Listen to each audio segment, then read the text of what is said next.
Gracias por escuchar los podcasts de Radio Nacional. Acceda a todos los programas en rtv.es/a la carta.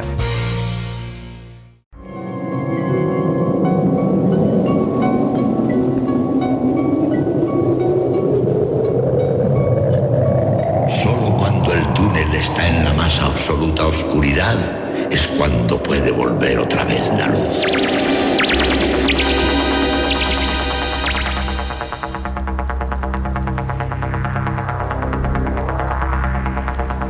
Estás entrando en el espacio en blanco. Una puerta a nuevas dimensiones de la existencia. Una nueva perspectiva sobre la realidad. Espacio en blanco.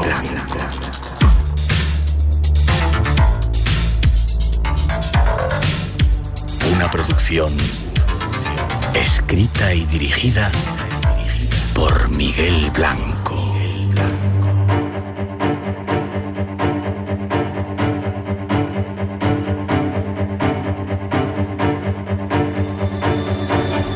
Hola, buenas madrugadas. Es el momento de viajar hacia el misterio. Hasta las 4 tenemos las 3 en las Islas Canarias y es un placer que hayas decidido acompañarnos esta noche. Algo que hacemos ya en directo cuando son las 2 y 7, 1 y 7 en las Islas Canarias, desde el estudio 101 de la Casa de la Radio. Como decíamos, es un placer que hayas decidido acompañarnos, con los saludos de todo el equipo que esta noche se encarga de realizar el programa. En la parte técnica, Elena Trapero, que ahora está cuidando nuestro mágico sonido, y Paco Bermúdez, Rosa Rodríguez en la producción y locución, Natalia Sotillos en la realización y Miguel Blanco que os habla. Para todos nosotros un placer compartir este tiempo.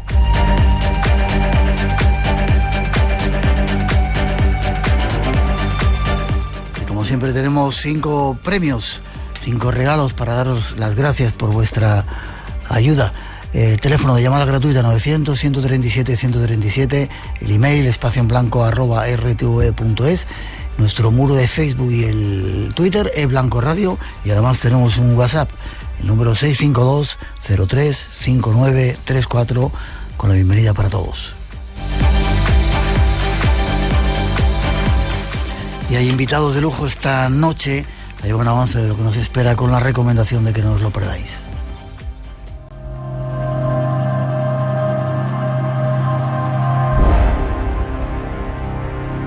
Nuestra aventura esta noche nos lleva al centro de los misterios. Un lugar donde aún hoy siguen habitando las leyendas y los rumores de tesoros y enigmas olvidados. Hasta allí viajaremos de nuevo para conocer secretos olvidados que han vuelto a tener eco en las conciencias de algunos seres humanos.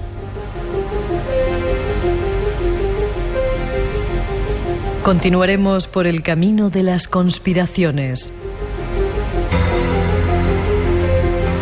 Todo un mundo secreto y oculto se mueve a nuestro alrededor, influyendo en nuestras vidas sin que apenas nos demos cuenta de ello. Esta noche trataremos de desvelar algunos de esos secretos y ya veréis, será sorprendente. Este es nuestro viaje de hoy y, como siempre, eres bienvenido a él.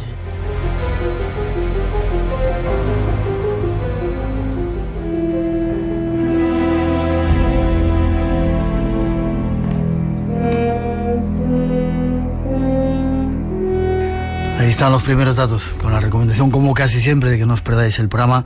Saludo a algunos amigos que han venido a vernos también. Y a nuestro primer invitado, llega desde Toledo. Buenas noches, Iñaki. Buenas noches. Acabo de decir Salom. Buenas noches. Buenas noches. Salom. Déjame que te presente. José Ignacio Carmona Sánchez. Tienes aquí un montón de cosas. Escritor especializado en simbología. ¿Se puede decir que eres masón? Sí, lo he dicho abiertamente más de una vez. Vale. Escribes también sobre masonería, filosofía. Presidente del Tarbut Sefarad de tu ciudad, de Toledo, de Polán. ¿Qué es eso del Tarbut Sefarad? Sí, es una red que preside Mario Sabán, es un judío muy relevante y que pone en valor lo que es el legado sefardí aquí en la península. ¿Lo habíamos perdido, ese legado sefardí? Pues se ha ido quedando por el camino, se ha ido convirtiendo en un parque temático y hay que introducirlo un poco en el siglo XXI. Esa es la tarea. Vale. Y además te han dado hace poco tiempo la medalla de las 4 sinagogas. Sí, correcto. Yo no entiendo esto. ¿Qué significa esa medalla? Sí, bueno, es una medalla... ¿Has corrido mucho para llegar o cómo has hecho?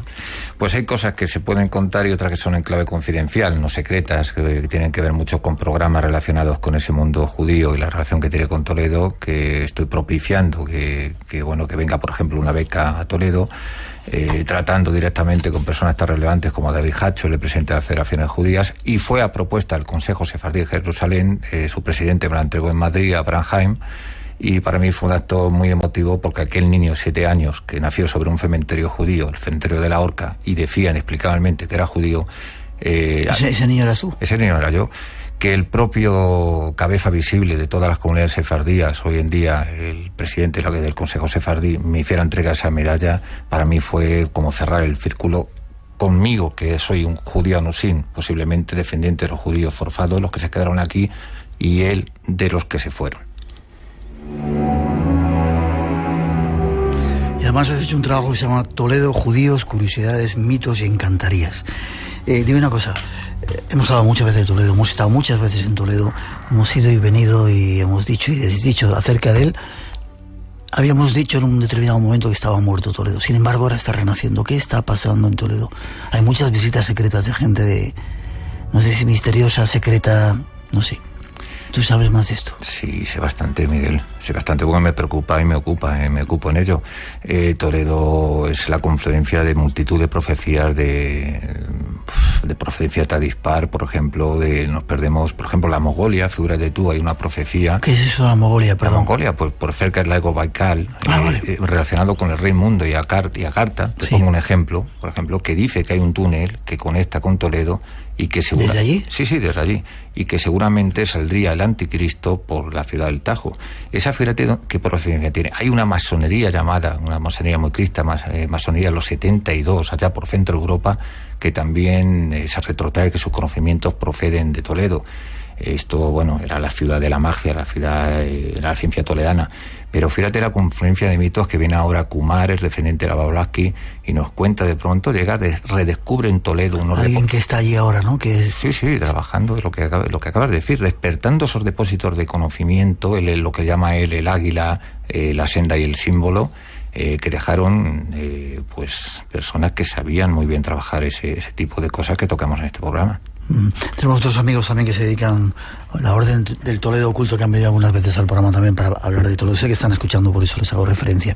Parece que os habéis puesto de acuerdo eso para poner en valor, como se dice ahora, ¿no? Si Toledo fuera una ciudad que estuviera en Estados Unidos, sería la de Dios, ¿no? Esta ha sido una ciudad tremenda, con una importancia, quizá el imperio más importante de toda la historia, era la capital, y lo tenemos ahí abandonado un poco... Es que, fíjate, es la única ciudad que conozco, Miguel, real. Es una ciudad predestinada, esto hay que decirlo muy claro. Predestinada, ¿por qué? Porque muchas fuentes incluso la relacionan con Zambala, la Isla Santa. Fíjate que la propia orografía de Toledo, rodeada por ese meandro que es el río Tajo, bueno, pues Zambala, por ejemplo, que tiene que ver mucho con el tema etimológicamente de Cusco, ombligo, con otras ciudades predestinadas, dicen que tiene un hilo nutricio con esas hermandades blancas que de alguna manera están aportando sabiduría. Ese tipo de historias, fíjate que coinciden con lo que hoy tocamos, con fuentes apocalípticas judías. El rabino Javier Yeramiel, que me ha prologado el libro, una eminencia en el judaísmo, por ejemplo, habla de la ciudad de las 9 lenguas.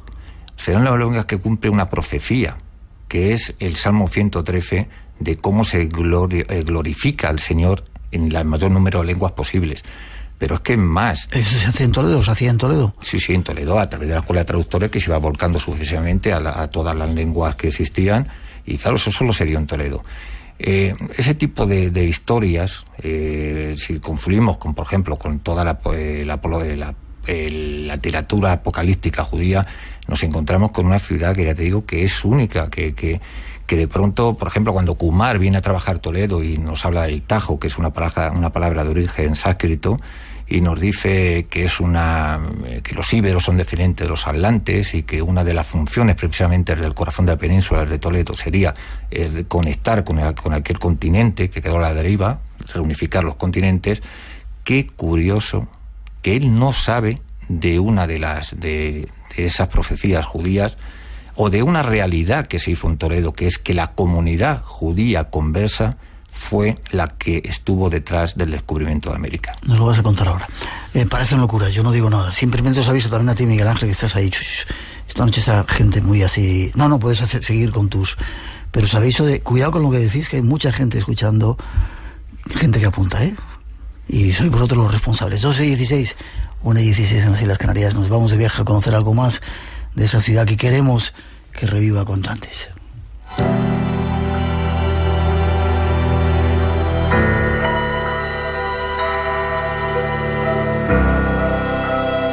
Volvemos a una ciudad que en el pasado fue el centro de la cultura y uno de los imperios más vastos que el hombre ha conocido, Toledo. A lo largo de toda su extensa historia, Toledo ha sido conocida siempre por ser la ciudad de la tolerancia o la ciudad de las tres culturas, con la convivencia de judíos, musulmanes y cristianos. Existió y existe un Toledo cristiano, árabe y un Toledo menos conocido, judío. Conozcamos algo más de su historia. ¿Cuándo llegaron los judíos a la península? Tanto las fuentes como los escasos restos arqueológicos sitúan la llegada de los judíos a Hispania en los primeros siglos del Imperio Romano como consecuencia de los diversos avatares acaecidos en Palestina derivados de las guerras judaicas de Vespasiano y Adriano. Tras la conversión al catolicismo de Recaredo en el año 589 después de Cristo, los judíos pasaron a convertirse en una importante minoría religiosa, en constante conflicto con el dominante cristianismo, hasta el punto de sufrir persecuciones y conversiones forzosas. Tanto en época califal como taifa, jugando los judíos un importante papel en la administración, en el comercio y en la cultura, papel que seguirán desempeñando en los reinos cristianos entre los siglos XII y XV hasta su expulsión en época de los reyes católicos.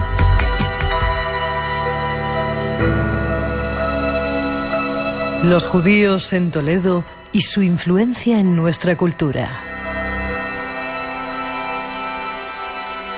Descubramos algo más de su legado. Pues ahí está un poco la introducción que hemos preparado. Ha sido muy importante la presencia de los judíos en la ciudad de Toledo a lo largo de la historia, ¿verdad? Sí, claro que ha sido importante. Incluso se decía que el propio nombre de Toledo, Toledot, generaciones o también narraciones, tiene una historia un poco también mítica, porque de pronto un mítico rey Hispán y Pirro, ayudan a Nabucodonosor a conquistar lo que era Jerusalén. Y bueno, tenía como 3 recintos y esto es importante porque entre el segundo y el tercer recinto vivían justo la aristocracia de las tribus judías, que era la de Benjamín y Judá. Por eso siempre los judíos sefardíes se vanagloraban mucho, incluso los conversos, de que sus orígenes eran aristocráticos. Pero estos son fuentes míticas, que ni nada menos, por ejemplo, Arián Montano, que es un famoso hebraísta y un erudito, las acredita y vienen en muchas fuentes judías. Realmente lo que sabemos, eso sí, hay que decirlo claro, es que es el siglo II, es cuando tenemos constancia, pero que es la comunidad más indígena de la península, eso lo repito hasta la extenuación. ¿Más indígena? Claro, porque me refiero, sabemos que vive como una comunidad homogénea, incluso vive prácticamente con sus costumbres propias, desde el año 70 prácticamente. Seguramente vinieron antes con las expediciones fenicias y a eso aluden las fuentes míticas. Vale, están hasta 1492 cuando los reyes católicos los expulsan, pero muchos de ellos se convierten o se hacen el paripé de que se convierten y se quedan aquí, ¿no? Claro. Y siguen teniendo influencia. Muchísima. ¿Por qué? Porque en las clases populares era muy inhabitual el formarse. En cambio, los judíos siempre han sido muy inteligentes, porque ellos lo que hacían era siempre prepararse en relación a la cultura dominante, la lengua, las funciones administrativas, claro, se hacían imprescindibles. Y claro... ¿Aprendieron castellano o...? No, claro, ellos aprendían, por ejemplo, árabes, aprendían las lenguas y las tareas administrativas. De esa manera siempre eran clave y siempre ocuparon puestos clave, fue la minoría más determinante. Vale. Y hablabas de Colón. ¿Qué tiene que ver Colón con los judíos, con Toledo y con toda esta historia? Pues esto es historia pura, no es nada herético. El propio Salvador de Madariaga, el biógrafo de Colón, él decía que una de sus principales pretensiones con el descubrimiento de América era restituir el templo de los judíos. Otra cosa que hay que decir es que date cuenta que Luis de la Cerda, que era un noble de origen converso, compartía la misma abuela con el poderoso cardenal Mendoza, aloja en su casa a Colón durante 2 años, esto en Toledo. ¿Toledo? En Toledo, el duque de Medinaceli. Ellos son los que hacen que llegue Colón, que Colón leía el libro de Esdras, que era clave en todas estas profecías, porque hay que recuperar el origen de todo, donde viene todo esto, que es que cuando el rey Sargón toma Jerusalén, 10 tribus desaparecen a una misteriosa tierra se llama Asfaret. Y en el libro de Esdras se consigna toda esa historia. Entonces, una de las misiones de los judíos era reunirse con esas 10 tribus, porque una de las profecías era que una vez reunidas todos los judíos de la diáspora, era cuando se iba a restituir el templo. Historia es que el famoso mapa era que los judíos tenían unos conocimientos marítimos privilegiados. Por ejemplo, los radanitas, ya en el siglo IX hay fuentes de que comerciaban con Oriente de una manera fluida. La propia escuela de Mallorca, de Porturanos y de Cártar, de la familia Crescas, y se dice que Abraham Facud, profesor de astronomía de la Universidad de Salamanca, es el que proporciona el mapa a toda esa conjura, entre comillas, de origen converso, que es ni más ni menos, figúrate, la mayoría de los tripulantes que iban en ese barco, las primeras carabelas, eran todos, muchos de ellos tenían antecedentes con la Inquisición. Y él hace una cosa, manda a 2 hebreos, a los primeros que manda de alguna manera proyectarse hacia el interior de la tierra, porque como él creía que iba a descubrir a los que quedaban de esas 10 tribus, él manda a gente que conocía el hebreo. Y es más, él firmaba con una especie en su firma, es una especie de acróstico de tipo muy crístico, pero que es una firma que tiene que ver con una oración judía.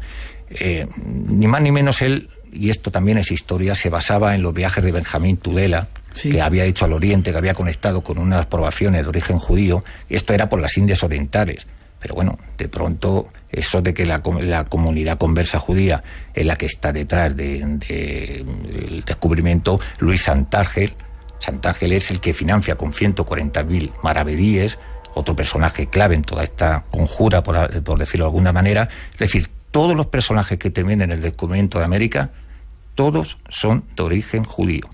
Dime una cosa, ¿por qué lo hicieron? ¿Por buscar esas otras tribus o había intereses económicos debajo o algo que se nos escapa? Mira, te lo voy a decir, hay que conocer mucho la mentalidad judía. Y el pueblo judío es el pueblo posiblemente más culto del planeta. Esto es una palabra mayor, pero también, no sé si contradictoriamente o no, el pueblo más mitómano del planeta. Para ellos era una misión el reunir esas 10 tribus, porque claro, detrás de esa profecía, de esa misión, estaba el cumplir la profecía para restaurar el templo, que vuelvo a recuperar las palabras que anteriormente he dicho. El propio Colón, y Salvador de Madariaga, su biógrafo, acredita, el propio Colón decía que su misión era restaurar el templo.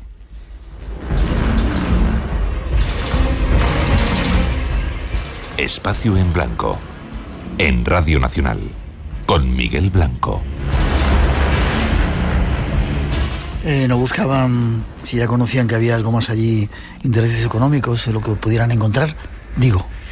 Bueno, el judío siempre también tiene ese lado, siempre. Lo que pasa es que yo creo que en este caso, si buscamos una explicación histórica que pueda casar también, no solamente con esa fuente mítica, posiblemente fuera porque ellos estaban cerca de la corte, se empezó a filtrar que iba a actuar, se iba a habilitar lo que se llamó después la Inquisición, y hay fuentes que dicen que ellos ya buscaron una tierra de promisión. Vale. ¿Qué tiene que ver eso con las profecías que decías antes de los judíos? con las profecías de los judíos, pues lo que te he dicho antes, que para ellos la restauración del tercer templo es que no sería el tercero, del templo definitivo es clave. Entonces, si la expedición a América propiciaba eso, figúrate, eran para ellos palabras mayores. Vale, un montón de preguntas estamos teniendo ya. Hay alguien que nos escribe desde Medellín, en Colombia, que pregunta si podías definir la masonería. Lo vamos a dejar porque es muy largo. Juan, una pregunta, que por qué en la educación española no está suficientemente explicada la importancia que tuvieron los judíos en España. ¿Por qué? Claro, yo en este libro intento hacer un poco de pedagogía, precisamente contar la historia desde las propias fuentes judías, porque siempre la historia de los judíos nos la han contado las fuentes cristianas, porque lógicamente porque el judío siempre se ha asociado a la figura del usurero, del deicida. Hubo muchas normas que eran contrarias al mundo judío y se le caracterizó con esa imagen. Por ejemplo, le obligaban a salir de noche con un candil, con aquellos tabardos. Eso ha pasado a la literatura. El médico ignominioso siempre es una figura denostada. Entonces la propia historia, de hecho hoy en día, no quiero entrar en detalles, pero te podría sorprender. A mí, por ejemplo, me han prohibido hacerme una foto para un periódico en una famosa sinagoga de Toledo. Es decir, hay un imaginario colectivo que completamente todavía hay un arquetipo que está presente en la mentalidad de la gente. Que los judíos son los malos. Efectivamente. Y además está de uso habitual en nuestro propio lenguaje coloquial. Vale. Y si había eso, una conexión en que parece ser que Toledo tenía que abrir las puertas a un nuevo mundo, como pasó con toda esa conjura que desde Colón, auspiciado por los judíos, descubre una nueva tierra. Sí, y fíjate que confluyen dos cosas. Una de origen hebreo y otra, fíjate, que ya nos retrotraemos a la India. O sea que esta profecía la trae Kumar, el descendiente de la Blavatsky, que es el que nos habla precisamente de que desde Toledo, desde el corazón, los íberos, como descendientes de los atlantes, tenían que cumplir esa misión y se cumplió. Vale, vamos a dejar ahí. 12:27. Dime una cosa antes de seguir. Tú que estás ahí metido en todo el caldo de cultivo de Toledo, ¿está yendo mucha gente secretamente a Toledo a vete a saber hacer qué? ¿O nos puedes contar qué están haciendo? Sí, claro, Toledo es que hoy en día, vamos a ver, es que no era un mito. O sea, te voy a contar, por ejemplo, una cosa. En el siglo XV, históricamente, hay una comunidad de alquimistas. Fernando Alarcón, el arzobispo Carrillo, sobre unas puertas de paja en Focodoberle de Goya, porque habían editado ese círculo, pues un libro muy acreditado dentro de la alquimia, como era el libro del tesoro, el libro del candado. Es decir, que no había mito, eso se pervivía ya en el siglo XV y llega hasta nuestros días. Lo que pasa que yo, que tengo una fuente, digamos, directa con todos esos grupúsculos que operan en Toledo de una manera subterránea, los que dicen que son nunca son, y los que están operando no lo dicen. Vale, ¿y están operando? Se está operando mucho. Se está operando mucho y ya te digo, Kumar, por ejemplo, viene a trabajar una vez al año de esos puntos de la ciudad que él, de alguna manera, cree que es ahí esos depósitos de conocimiento que han dejado todos estos que han ido operando previamente, y va despertando esos depósitos de conocimiento. Y de pronto pues tenemos a sufíes. Yo conozco algún sufí que de alguna manera, es decir, sigue considerándose la ciudad de la magia por excelencia. 2:30, 1:30 en las Islas Canarias. Seguimos adelante. Estás en Radio Nacional esta noche buscando algunas claves de esa ciudad mágica. Es un coro masculino, pero tiene una peculiaridad, que es un coro masculino de voces en proceso de cambio. Los meto dentro de estas esculturas como si fueran cuarzos, ¿no? Que es la manera que tiene la tierra, pues, de hacer un souvenir del paso del tiempo. La radio tiene ojos. Esta semana hemos conocido a varios jóvenes artistas. Mi trabajo es difícil de ver porque son huellas dactilares. La nueva generación que pone un pie en las salas de arte. La radio tiene ojos, con Ana Morente. Os esperamos. Los domingos a las 2:30 de la tarde, como siempre, mejor en Radio Nacional de España.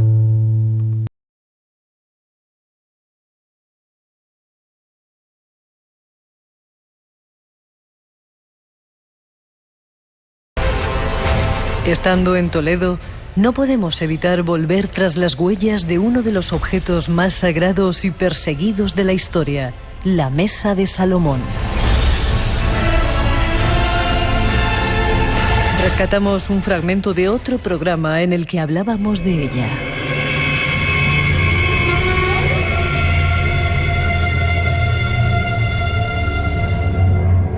La mesa de Salomón, el que fuera rey de Israel entre el 978 y el 931 a.C., es conocida también con los nombres de tabla o espejo de Salomón. Es una leyenda que cuenta cómo el rey Salomón escribió todo el conocimiento del universo, la fórmula de la creación y el nombre verdadero de Dios, que no puede escribirse jamás y solo debe pronunciarse para provocar el acto de crear, según la tradición cabalística. Según esta leyenda, la trascendencia de la tabla está en que dará a su propietario el conocimiento absoluto, ya que pronunciar el nombre de Dios significa abarcar toda su creación. Pero el día que sea encontrada, el fin del mundo estará próximo. Salvada por los sacerdotes cuando el saqueo y destrucción de tiempos de Nabucodonosor II, estaba depositada en el templo de Jerusalén y fue trasladada a Roma cuando Tito a su vez lo destruyó en el año 70. Fue entonces guardada en el templo de Júpiter Capitolino I y más tarde en los palacios imperiales. Cuando los godos saquearon Roma en el año 410, fue llevada a Carcasona como parte del tesoro antiguo y luego a Rávena para salvarla de los ataques francos. Alarico II tuvo que abandonar Tolosa, la capital de los visigodos, en el año 507, perseguido por los francos, y se refugió en España. Se supone que tras el asesinato del rey en Barcelona, la mesa fue trasladada con el resto del tesoro, que se instaló en Toledo, la nueva capital. A partir de entonces, se pierde su pista. Conozcamos más detalles de este extraño objeto y de su posible localización. Montones de preguntas nos dicen también que la presencia de los judíos en España está muy bien documentada en la obra del profesor Américo Castro. Por ejemplo, nos escriben desde Los Gatos, en el condado de Santa Clara, California. Ahora te pasaré la pregunta. Hemos hablado una vez ya de la mesa de Salomón, hemos hablado contigo, pero tú has seguido investigando. ¿Está la mesa de Salomón en Toledo? ¿Estuvo en Toledo? ¿Sigue estando en Toledo? Voy a entrar a responder a tu pregunta, porque si nos metemos en qué la mesa de Salomón, hay que hacer mucha pedagogía, porque no tiene nada que ver con lo que muchas veces se ha contado, pero bueno. Ahí hemos dado un poco todas las teorías que hay acerca de ella, sí, ¿no? Sí, pero no tiene nada que ver. No tiene nada que ver. Hay una pedagogía pendiente que yo en el libro la abordo porque no tiene nada que ver. Cuéntame entonces qué era la mesa. Mira, ¿Era la mesa? Si nos venimos a la historia, claramente solamente en el templo hay una mesa, que la mesa de los panes de la presencia, descrita por Aristeas, por Flavio Josefo, como un zodiaco, así más o menos. Tiene una función ritual, pero todo lo que tiene que ver con el templo tiene que ver con la astrología. Nada más. Salomón, en el canto de Débora y en otras fuentes judías, está descrito con la figura como un astrólogo, porque era conocedor del movimiento del Sol en el zodiaco, de la configuración recíproca de los 7 planetas. De ahí viene lo que se dice de que se ven los 7 espejos. En tiempos de Salomón es cuando todo lo que se organiza, todo lo que tiene que ver el culto en relación a todo ese zodiaco. Es decir, estamos hablando de un periodo histórico que luego, por corrupción, pues tiene connotaciones mágicas. Cuando se dice el nombre del poder, no, el sumo sacerdote entraba en el Debir, que era el lugar más sacrosanto, y la ceremonia del nombre no tenía nada que ver con la mesa de los panes de la presencia. No, pero sí tenía una función que sí que casa con algo que es muy importante, que es con la función regia, es decir, con la asignación del rey por derecho divino, que es una ceremonia que hoy en día se ha practicado por todas las monarquías, inspirándose en la unción de David por Samuel y toda la historia de Salomón, que por ejemplo viene en Reims, la catedral del rey, donde se entronizan los reyes franceses. Es decir, por medio de una ceremonia donde se le entrega, por ejemplo, el edut, que es un horóscopo con la perpetuidad del reino, con el augurio de la perpetuidad del reino, posiblemente la figura de Salomón tomada como astrólogo era porque de alguna manera la mesa, al funcionar como un zodiaco, pudiera habilitarse como un horóscopo. Viene cargada de toda esa carga mágica, porque viene de ese contexto. Bueno, y ahora contestando a tu pregunta, cuando llega a Toledo es clave. Se deposita en la iglesia de los Santos Apóstoles, Pedro y Pablo, en lo que es en suburbia. ¿Está documentado? Sí, documentado. En lo que es en suburbia toledana, lo que hoy se conoce como la Vega Baja. Había otras iglesias que tenían sacrarium, y ahí tenía una sala que se llama Tesaurum, y el comes tesari, había una figura, un noble godo, que era el que velaba con los argentari por velar sobre esa mesa. Cuando entra Tarik, de pronto, ahí está la clave. Hay muchas fuentes que empiezan a confundir, porque claro, aparecen muchos objetos suntuosos, que por ejemplo la mesa de los evangelios, que pugnaban los nobles godos en adornarlo. Entonces claro, como las descripciones eran de una mesa fabulosa, había muchas mesas fabulosas en Toledo que pudieron haberse confundido con la mesa de Salomón. Realmente, constancia de que se encontrara una mesa que podíamos cerrar como mesa de Salomón no se encontró. Hoy en día, como tú dices, la hipótesis más viva es la que vengo yo desde hace tiempo apuntando, pero ni más ni menos ha venido a sancionarla la máxima autoridad en el mundo visigodo, como es el profesor García Moreno. ¿Y cuál es esa hipótesis? La hipótesis es, él dice que de pronto la única vía ante el avance de Tarik, se habían producido los pactos de Écija, es decir, muchas ciudades estaban rindiendo por capitulación, había un clan godo que ya apoyaba la invasión, y la única vía de escape era donde quedaba la facción de don Rodrigo, los rodriguistas que quedaban en la Lusitania, en Mérida. Entonces él dice, claro, la única vía de escape es a través de una vieja calzada romana que atraviesa Guarrafar y Melque. Y ahí es donde aparece, por ejemplo, parte del tesoro, la famosa corona de Guarrafar, a 18 kilómetros de Toledo. Lógicamente esto tiene una explicación. El tesoro legitimaba al nuevo rey. No podía haber función dentro de una entronización, porque tenía un carácter sagrado, si no se poseía el tesoro. Entonces, como era tradicional que en la lucha entre clanes godos se apoyaban de aliados exteriores, ellos pensaron que era una situación provisional, que los árabes iban a...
Toledo, donde pudo haber ubicado. ¿Por qué en Melque?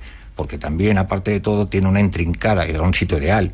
También como Guarrafar era una residencia, un complejo palaciego seguramente, porque hoy en día se sabe que Guarrafar no era un simple oratorio, como se dijo. Hoy en día se sabe que puede ser precisamente otro complejo palaciego. En Melque hay una intrincada red de galerías, hay minas visigodas que estaban operativas por entonces, y hay la tradición oral que siempre se ha hablado de que entre el castillo cercano de Montalbán y Melque hay, que no está localizado, hay que decirlo abiertamente, hay un tesoro muy antiguo que se esconde en esos subterráneos. Luego hablaremos un poquito más de Santa María de Melque. Brevemente, antes de seguir con otras cosas de Toledo, se está buscando el arca de la mesa de Salomón. ¿Hay alguien buscándola ahora? No sé si excavando físicamente, buscando papeles para ver dónde está.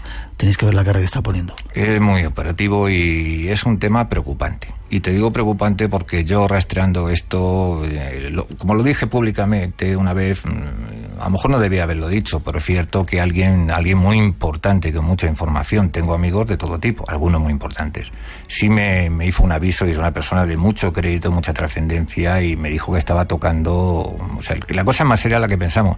¿Por qué? Porque nosotros, como dijimos una vez en este programa, el Tercer Reich no desapareció. El Tercer Reich hizo una maniobra que se infiltró en el poder económico, que ese era el nuevo orden mundial, pero con esa ideología, carga ideológica, con esa base esotérica. Reich, claro, ¿sí? Claro.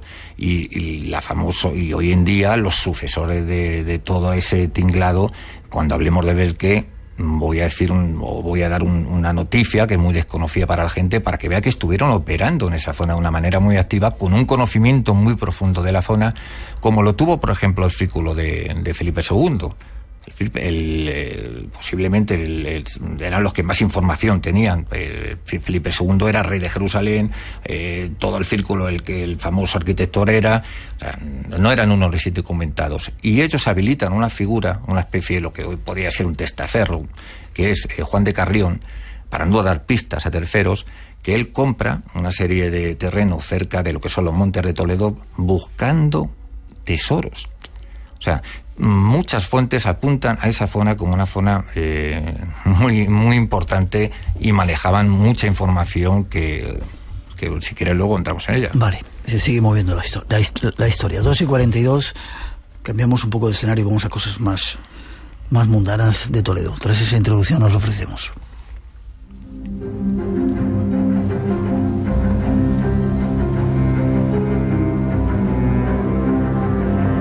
Toledo evoca una ciudad repleta de magia, leyendas, tradiciones y misterios. Tal y como se conserva la ciudad, no sería muy difícil en la actualidad estar en la misma calle por la que hace siglos alguna hechicera pasó camino de aplicar algún conjuro. A las artes mágicas se las llegó a conocer con el nombre de ciencias toledanas o artes toledanas. Otros también las llamaban ilusión toledana, debido a la cantidad de las mismas en la ciudad del Tajo y al gran número de personas que las practicaban. Incluso se tiene constancia de la existencia de una escuela de nigromancia de Toledo, bien atestiguada a través de las fuentes europeas desde comienzos del siglo XIII. Vayamos ahora a conocer el Toledo de los encantamientos y conjuros. Nos vamos a conocer un poco de todo esto mágico. ¿Sigue existiendo esa magia por ahí o ya está un poco... se ha ido con... Lo que pasa que hoy en día los círculos que operan hoy en día, yo conozco a algún alquimista que ha venido, Luis Silva, que está muy, otros no son, o no, normalmente son grupos muy, muy cerrados, muy herméticos, muy secretos. Hoy en día, contemporáneamente, se ha perdido el sentido originario de muchas de las cosas que entendemos como tú has dicho, por magia. Y mira, por ejemplo, quiero hacer pedagogía, me lo has puesto muy, muy fácil con la introducción, con el tema de la famosa nefando gimnasio o escuela de nigromancia, porque eso tiene un sentido. Mira, el mito al final es una forma muy particular de explicar las cosas, pero tiene una buena carga de realidad.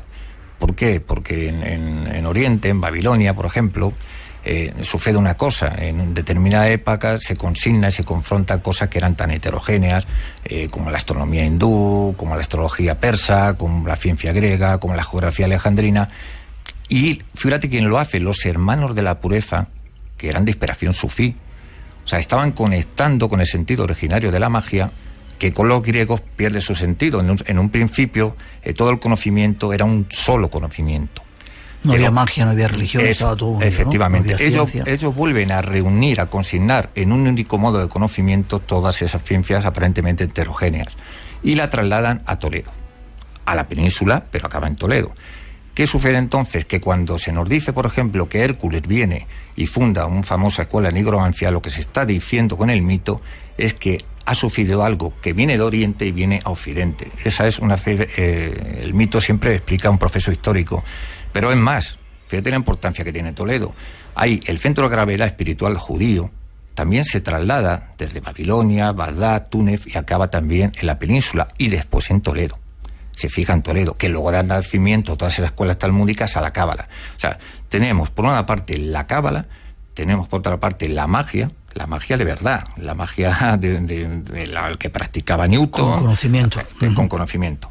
¿Qué pasa? Que en la época de la escuela de traductores, Toledo es la Alejandría, es donde todo el mundo quiere ir a beberse de ese conocimiento. Y efectivamente, hay una serie de movimientos, como he dicho antes, el Fernando Alarcón, que le degüellan, como otros muchos, que se datan históricamente, y luego hay otras escuelas subterráneas que permanecen hasta hoy en día. Pues mira, te voy a contar una historia que poca gente conoce. Rápido, que está esperando a alguien que te conoce para contar una historia tuya. Bien. No, cuéntamela rápido y vamos. Te voy a decir, hoy en día en el Callejón del Abogado aparecieron, fíjate, haciendo obras, unos signos cabalísticos que si quieres luego los contamos, porque hay una historia digna de una película. ¿Sí? Sí. Vale. En Toledo han ocurrido multitud de cosas, aparecidos, encantamientos, brujas que han estado trabajando, etcétera, etcétera. Quiero que escuches a una persona que tiene que ver contigo, que también han ocurrido ciertas cosas. Escucha.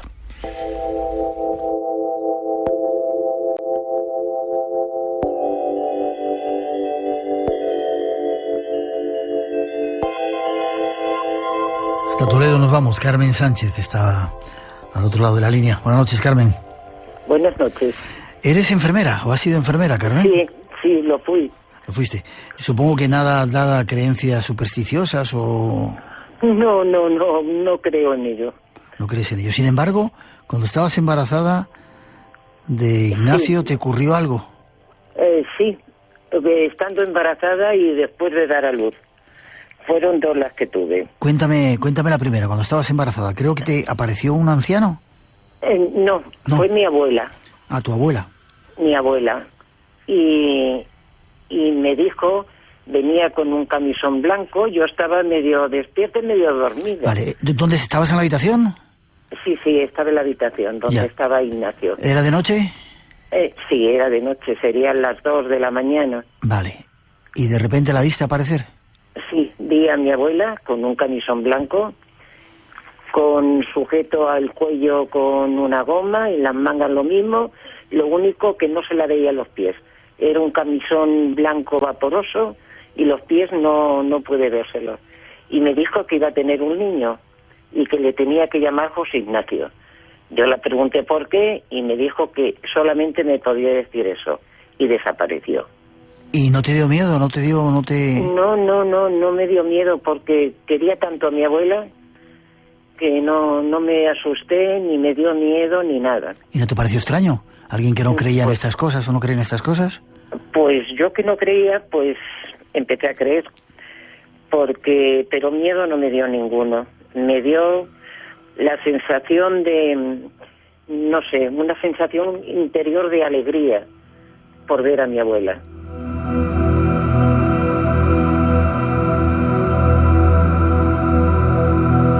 Viene tu abuela Carmen, te dice el nombre que tienes que poner a José Ignacio y luego hubo una segunda aparición, una segunda experiencia. Sí, pero ya después de dar a luz. Esto se quedó así, yo se lo comenté a mi madre y se lo comenté a mi suegra. Que mi suegra tenía, bueno, es que de verdad que yo para esto soy un poco reservada. Mi suegra veía cosas. Sí. Y entonces yo se lo comenté a ella por si había sido un sueño. Ajá. Y me dijo que no, que la había visto perfectamente. Me dijo que se la describiera, así lo hice y me dijo que sí, que la había visto. Le dije que me había dicho que pusiera al niño José Ignacio y no me había comentado nada más, ni me habló, ni nada más, solamente eso. Y después cuando di a luz, a los 15 o 20 días, pues estando en la habitación también, no sé, sería la 1:30 o las 2 de la madrugada, pues me puse en un estado muy nervioso. Y al apagar la luz, pues empecé a vi a mi suegra, que yo no la conocí porque murió antes de nacer, de nacer. Tenía mi marido 5 años. Es que mi suegra, la que yo llamo suegra, sí, era una tía que crió a mi marido, ya, que para mí era mi suegra. ajá, Pero mi suegra verdadera yo no la conocí. no la conociste. No. Entonces, solamente la había visto en una fotografía tamaño carnet, que no se aprecia muy bien los rasgos de la cara. Y la vi con un moño, el pelo a ondas, morena, la nariz aguileña, muy blanca de piel, pero la vi igual que había visto a mi abuela, con el mismo camisón. No me dijo nada, solamente cruzó hacia la cuna de Iñaki. Detrás vino mi abuela, pero esta vez venía con un niño de la mano, un niño pelirrojo de unos 5 años, y traía ese niño de la mano, que yo no sabía quién era. Eso te iba a preguntar, ¿no le conocías? No, yo no conocía al niño, solamente le traía a mi abuela, pero yo no le conocía. ¿Y te dijeron algo? No, esta vez no hablaron. Solamente fueron hacia la cuna de Iñaki y se juntaron allí mi suegra, una chica joven que tampoco sabía quién era. Después me lo explicó mi suegra quién era.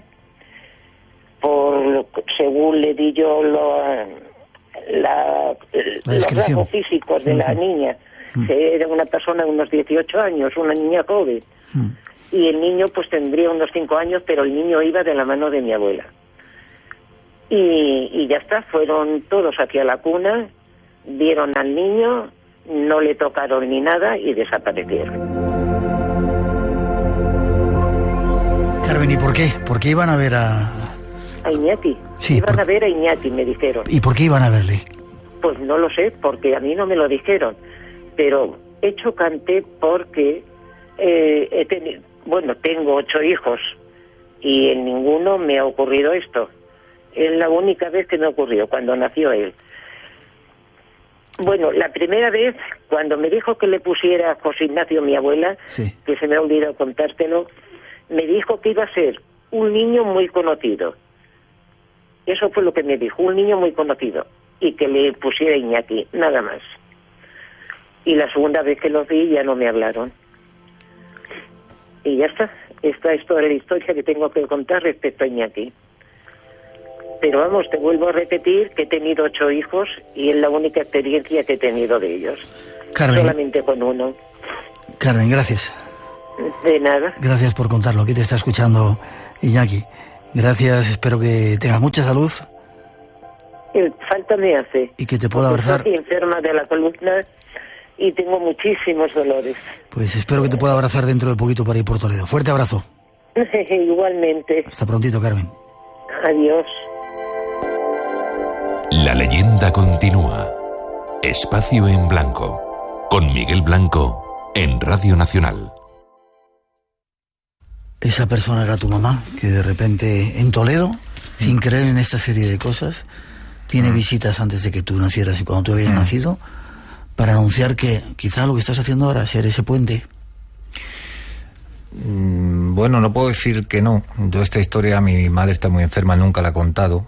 Fíjate que yo, dedicándome a estas cosas, la supe por mi abuela, incluso de manera equivocada, hace muchos años, y nunca me atreví a preguntarle a mi madre, y de hecho la primera vez que la oigo de una manera en todo su contenido. Contarla esa tal cual, sí. Es muy reservada mi madre y lo ha hecho porque está muy enferma y a lo mejor, en fin. Vale. Y yo creo que sí, que tiene que ver un poco por cosas que me pueden estar sucediendo con una función que no he pedido, que puede ser también, me dedico a otras cosas, siempre todo en torno a la trascendencia, a trasladar a la gente un poco también la esperanza o el conocimiento, y a veces incluso de una manera sencilla, de que esto, yo siempre digo, pensar en una cosa, yo lo decía en el club de lectura de los chavales, pensar en la vida como un movimiento, donde cuando tú cierras el círculo, no es que se acabe todo, sino que tú eres todo el espacio contenido. Vosotros reflexionar sobre eso, porque eso es muy importante, y intento hacer de alguna manera una pedagogía en el sentido de que la gente tome conciencia sobre sí mismo. Y si quieres, enlazándolo con el tema del Templo de Salomón y todo eso tiene que ver con eso, cuando se habla de espacios donde se gradúan los espacios sagrados, tiene que ver mucho con la Merkaba, con la visión de Ezequiel. Esos palacios, lo que al final están hablando es de la propia evolución del ser humano que se repliega hacia sí mismo, donde descubre que tiene la misma estructura del universo, donde tiene una semilla, que es la semilla de Dios. Y hay gente que pasa por la vida y pasa ajena a todo eso, que es un enorme potencial que está presente en el ser humano.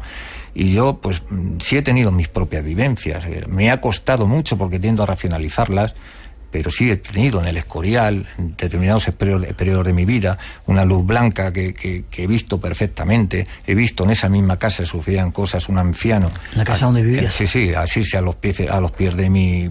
Y sueños que tienen relación con las creencias judías, que si quieres luego lo contamos, sueños que son vividos, donde te dan una serie que tienen que ver con la angelología, te dan una serie de claves que cabalísticamente, además, tenemos una persona que sabe mucho de cábala, como tengo otros muchos amigos, se corresponde con ciertas fases de la vida que realmente, en fin, es una cosa muy seria, Miguel. No... Un minuto.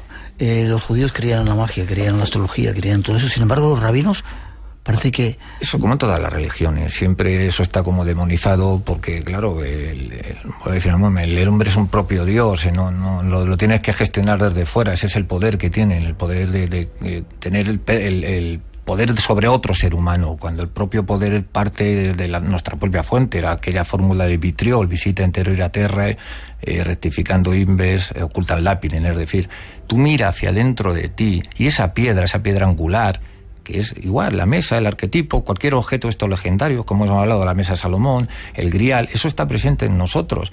Lo que pasa que, claro, que luego eso se extrapola a una literatura con un propósito donde al final es el arquetipo de concienciación de uno mismo.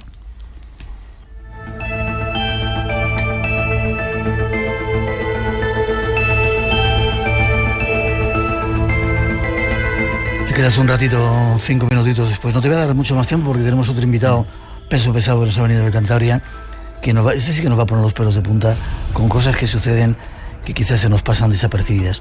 900-137-137 nuestro teléfono.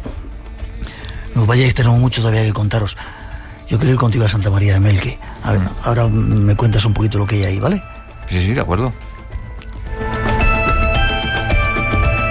Y nuestro email y las redes sociales abiertas, hay un montón de preguntas que nos llegan desde Estados Unidos, como te decía, desde montones de lugares aquí en España. A ver si te paso alguna después. 900-137-137 el teléfono. Seguimos enseguida en el Espacio en Blanco, aquí en Radio Nacional. No te vayas, que queremos contaros algunas conspiraciones que están muy cercanas a nosotros, que ya veréis, os van a poner los pelos de punta. Enseguida regresamos.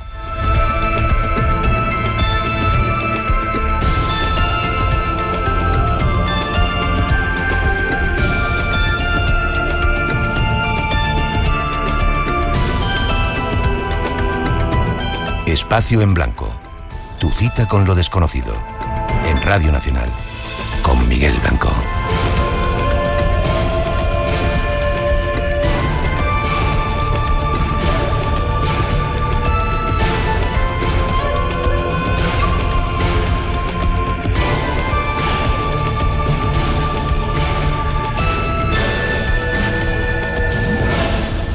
Espacio en Blanco.